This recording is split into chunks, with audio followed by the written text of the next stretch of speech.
Hi DSC aspirants. హెచ్జిటిలోని text book ప్రకారం 7th class maths short notes and questions. నచ్చితే like చేయండి, subscribe చేయండి. త్రిభుజాల సర్వసమానం. ఒకే పరిమాణం ఆకారం కలిగిన వస్తువులను మనం సర్వసమానం అంటారు. ఈ సర్వసమాన రేఖాఖండాల పొడవులు సమానం. త్రిభుజాల సర్వసమానం.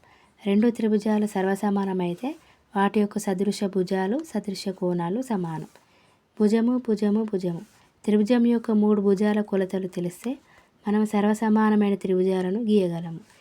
ఈ భుజాలు సమానమైతే వాటి యొక్క కోణాలు కూడా సమానం అవుతాయి. భుజము కోణము భుజము అంటే 2 భుజాల కొలతలు వాటి ఉమ్మడి కోణాన్ని ఇస్తే మనం త్రిభుజాలను సర్వసమానంగా గీయగలము. ఎగ్జాంపుల్, ఒక త్రిభుజం యొక్క దీన్ని సర్వసమాన త్రిభుజాలుగా ఎలా అనేది చూద్దాం. PQR అనేది ఒక త్రిభుజం. P అనేది కోణ సమద్విఖండన రేఖ. P అనేది కోణ సమద్విఖండన రేఖ. 2 భుజాలకు మధ్య ఉమ్మడి కోణం అనేది P కోణ సమద్విఖండన రేఖ కాబట్టి ఈ కోణాన్ని సమాన భాగాలుగా విభజిస్తుంది.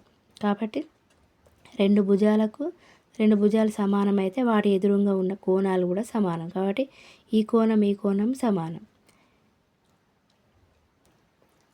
కాబట్టి ఈ త్రిభుజం అనేది 2 సర్వసమాన త్రిభుజాలుగా ఏర్పడుతుంది.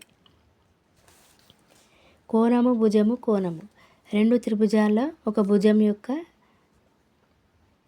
2 కోణాలు మధ్య వాటి ఉమ్మడి భుజం వరుసగా రెండవ త్రిభుజంలోని సదృశ కోణము, సదృశ భుజాలు సమానం అయితే అవి రెండు సర్వసమానం. 2 కోణాలకు మధ్య ఉమ్మడి భుజం ఇస్తే. ఎగ్జాంపుల్,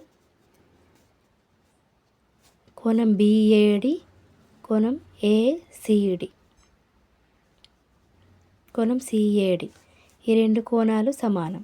మరియు ADB,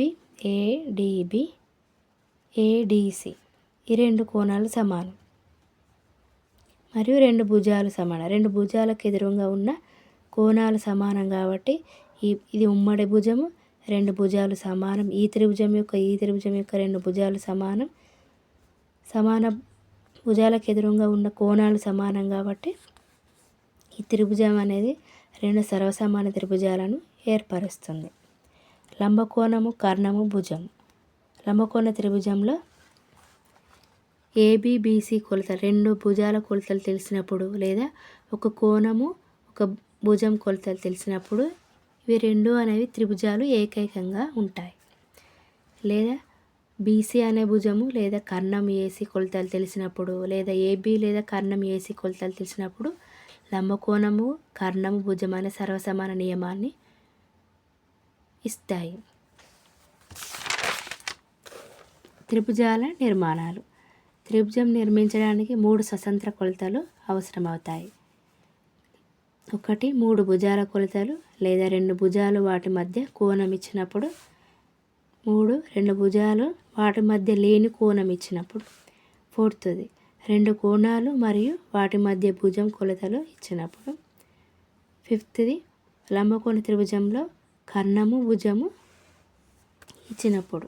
2 భుజాల కొలతలు ఒక అధిక కోణంతో తీసుకొని ఒక త్రిభుజాన్ని నిర్మించండి. ఈ నిర్మాణంలో 2 త్రిభుజాలు అనేవి ఏర్పడవు. 2 భుజాల కొలతలు మరియు వాటి మధ్య లేని అధిక కోణంతో ఒక త్రిభుజాన్ని నిర్మించండి. ఈ నిర్మాణంలో 2 త్రిభుజాలు అనేవి ఏర్పడవు. Thanks everyone. నచ్చితే లైక్ చేయండి, సబ్స్క్రైబ్ చేయండి.